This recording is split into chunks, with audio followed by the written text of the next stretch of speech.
Good morning, students. In previous video, we have studied about lithospheric plate, volcano, and earthquake. In this video, we will study about major landform. Two process of major landform. Major landform के दो process हैं. First weathering, second erosion. Weathering में breaking up of rock on earth surface. Earth surface पर जो rock होते हैं वे break करते हैं और ये ब्रेक करने का कई रीज़न होता है, जैसे टेम्परेचर का बढ़ना घटना. टेम्परेचर जब इंक्रीज करता है और डिक्रीज करता है तो इससे कोई भी थिंग्स होते हैं वे एक्सपेंड करते हैं और कॉन्ट्रैक्ट करते हैं, यानी बढ़ते हैं और सिकुड़ते हैं.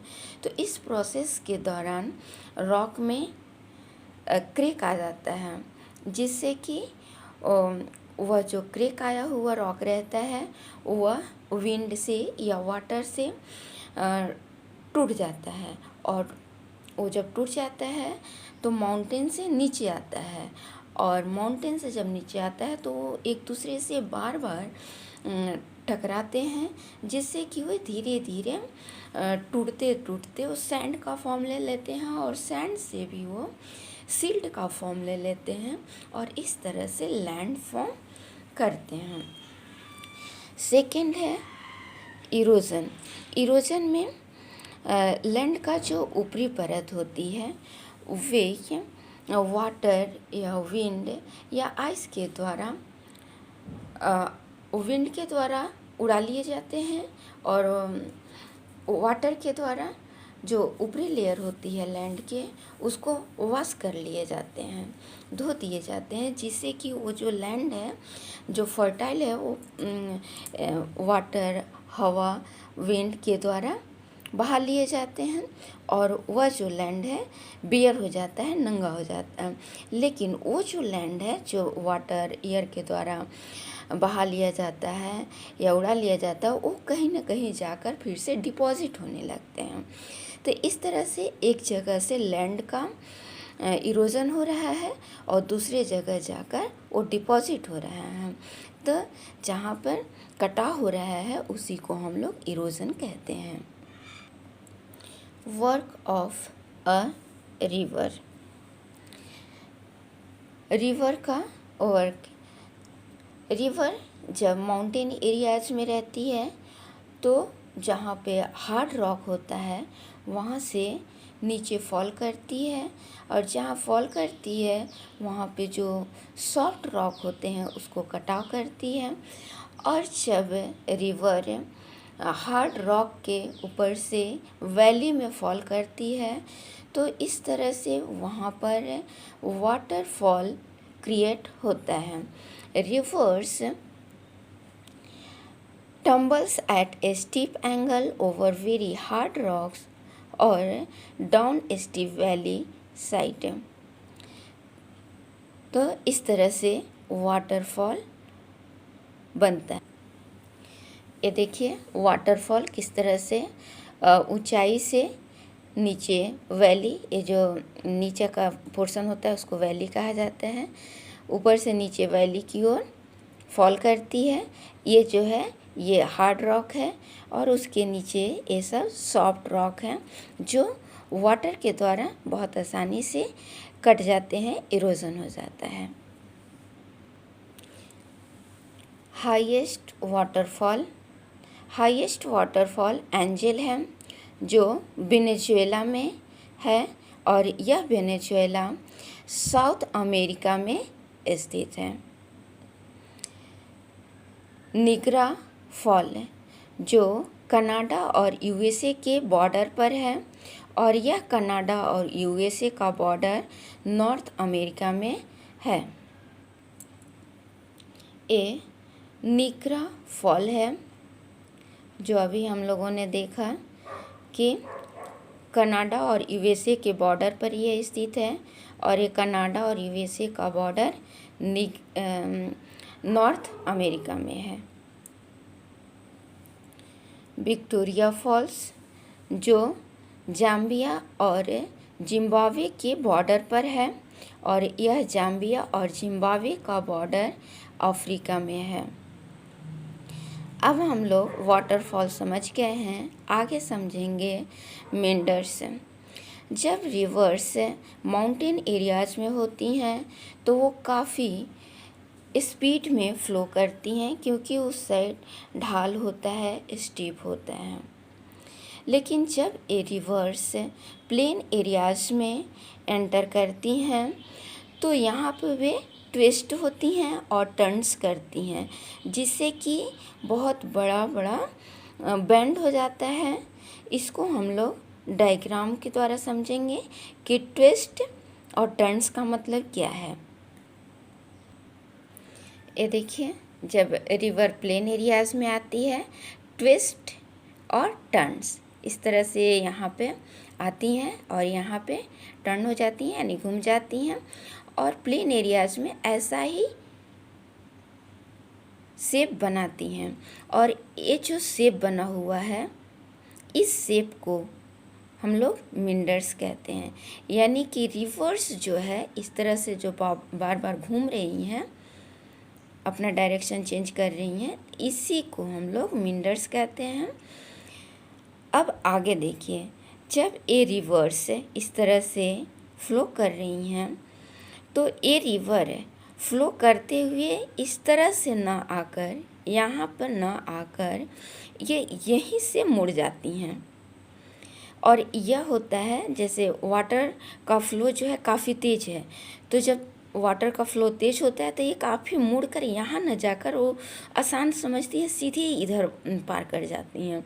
और जिससे कि ये जो वाटर था ये इस रिवर से अलग हो जाती हैं और ये ऑक्सबो का शेप ले लेती हैं, इसीलिए इसको कहा जाता है ऑक्सबो लेक। इसके आगे है, जब ये रिवर फ्लो करती हैं तो इस रास्ते में रहती हैं नॉर्मल में, लेकिन जब इस रिवर में बरसात के समय में, अक्सर रेनी सीजन में, इसमें पानी बहुत अधिक बढ़ जाता है। और जब पानी बढ़ जाता है तो ये पूरा एरिया पानी से भरा रहता है, ये सभी एरिया में पानी रहता है।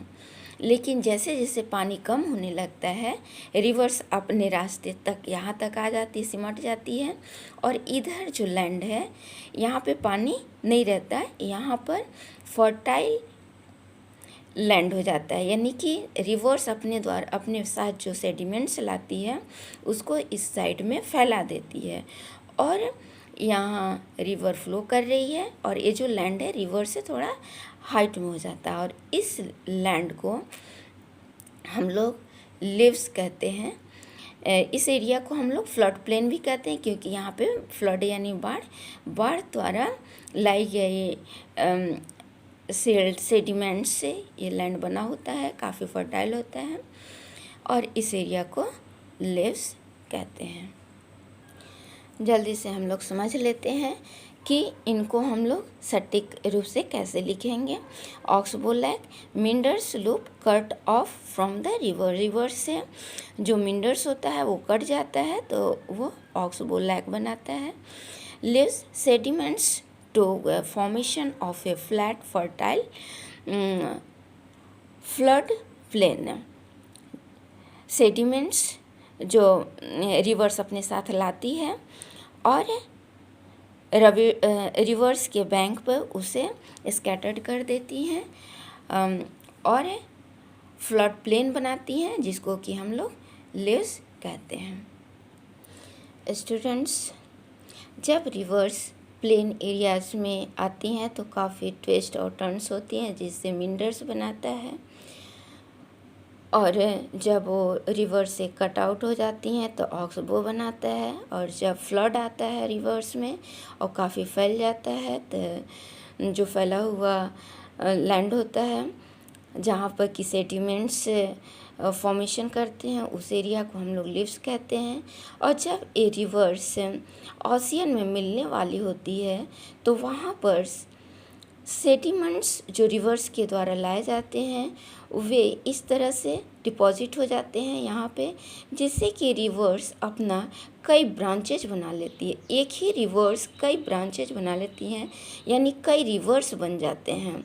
एक रिवर ये है, यहाँ पर भी 2 रिवर बन गए, ये यहाँ डिस्ट्रीब्यूट हो जा रहे हैं। तो इस जो ब्रांचेज है, कई रिवर्स जो हैं, इस रिवर्स को हम लोग डिस्ट्रीब्यूटरीज कहते हैं। और ये जो लैंड है, ये सभी लैंड को हम लोग डेल्टा कहते हैं। और लास्ट में रिवर्स जो है ओशियन में मिल जाता है। Delta, the collection of sediments from all the mouth form A delta, यानी कि रिवर्स के माउथ पर, यानी जहाँ ओशियन में मिलती है उसको माउथ कहा जाता है। और उस प्लेस पर रिवर जो अपने साथ सेडिमेंट्स लाती है उसको स्कैटर्ड कर देती है, जमा हो जाता है, डिपॉजिट हो जाता है, उसी को हम लोग डेल्टा कहते हैं, जिसको हम लोगों ने डायग्राम में बहुत अच्छे से समझा है। स्टूडेंट्स, हम लोग यहाँ पर वर्क ऑफ सी वेव जान रहे हैं, यानी कि जो सी है और सी में जो वेव्स राइज होते हैं उसके वजह से क्या क्या कार्य होते हैं। ये ओशियन है, सी है, जहाँ पे माउंटेन भी रहता है और ये माउंटेन वहीं पर है।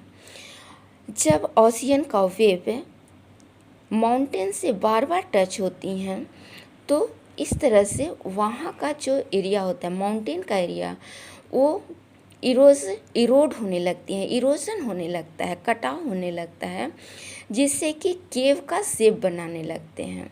इसीलिए इसको सी केव कहते हैं। सी वेव से ये एरिया का इरोजन हो रहा है और केव का शेप बनाती है, इसीलिए सी केव कहते हैं। इसके बाद जब ये सी वेव से बार बार टच होने से ये पूरा कट जाता है और सिर्फ रूफ बन जाता है।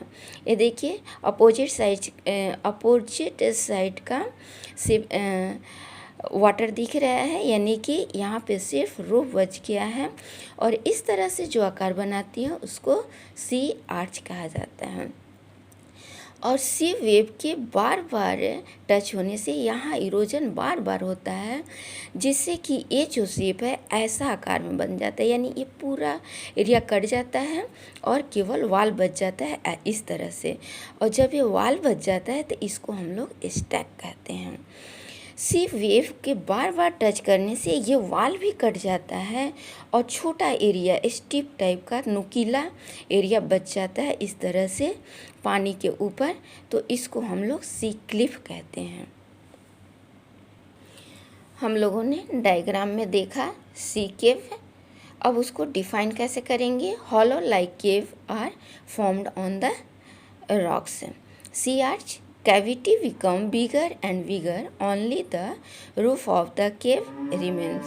Stacks erosion breaks the roof and only walls are left. Sea cliff, the steep rocky coast rising almost vertically above sea water. अब इसके बाद है बीचेज।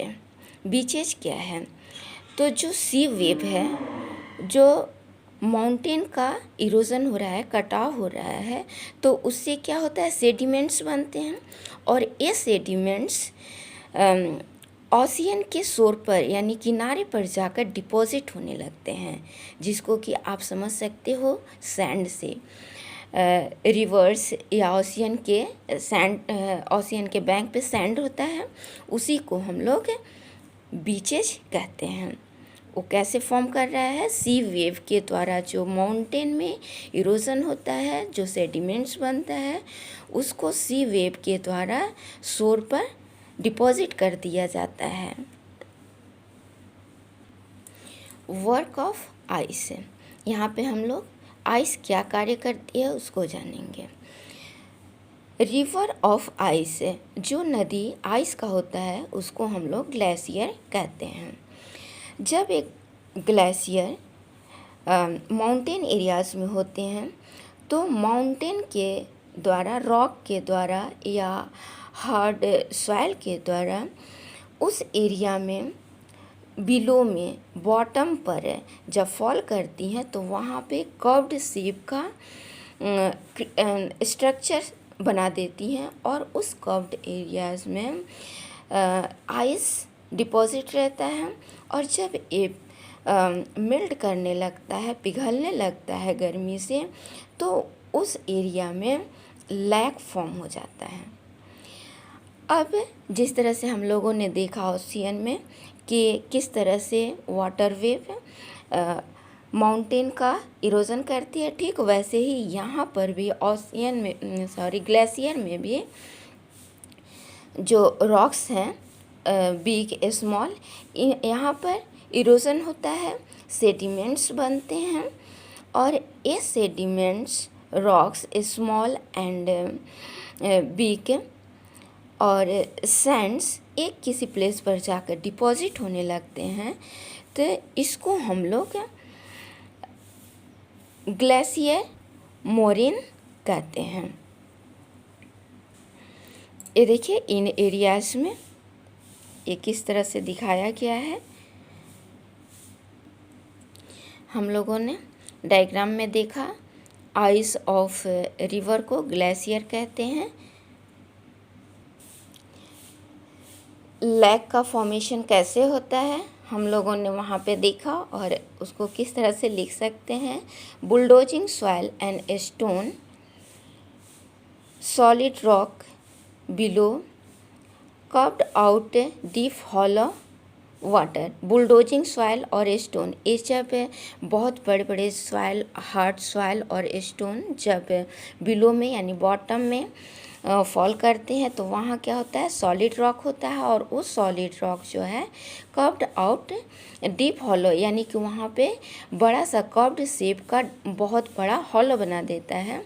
और उसमें जब आइस रहता है जो मेल्ट करने लगता है तो वो वाटर वहाँ पे हो जाता है और इस तरह से लैक बन जाता है। ग्लेशियर मोरेन जो रॉक्स होते हैं बिग और स्मॉल और सैंड सिल्ट, वे किसी जगह पे जाकर डिपॉजिट होने लगते हैं तो उसको ग्लेशियर मोरेन्स कहते हैं। ये हमारा डेजर्ट है जहाँ पर सैंड ड्यून फॉर्म हुआ है। विंड क्या है, डिजर्ट एरिया में ऐसा एजेंट जो सैंड को इरोजन करता है, उड़ा ले जाता है या कटाव करता है और फिर उसको डिपॉजिट करने लगता है। कहाँ पे करता है, डिजर्ट एरिया में। तो इस एजेंट को, इस एक्टिव एजेंट को हम लोग विंड कहते हैं। यानी जो विंड है वो डिजर्ट एरिया के सैंड को एक प्लेस से कटाव करता है, उड़ा ले जाता है और दूसरे जगह पे जाकर डिपॉजिट कर देता है और इस एक्टिव एजेंट को विंड कहते हैं। मशरूम रॉक, ये जो विंड है सैंड को इसी तरह से कंटिन्यू करते रहता है और कभी कभी ऐसा शेप बना देता है जो ऊपर से चौड़ा रहता है और नीचे में स्टेम के टाइप का बना देता है, जिसको कि देखकर मशरूम का शेप दिखाई देता है और उसको हम लोग मशरूम रॉक कहते हैं।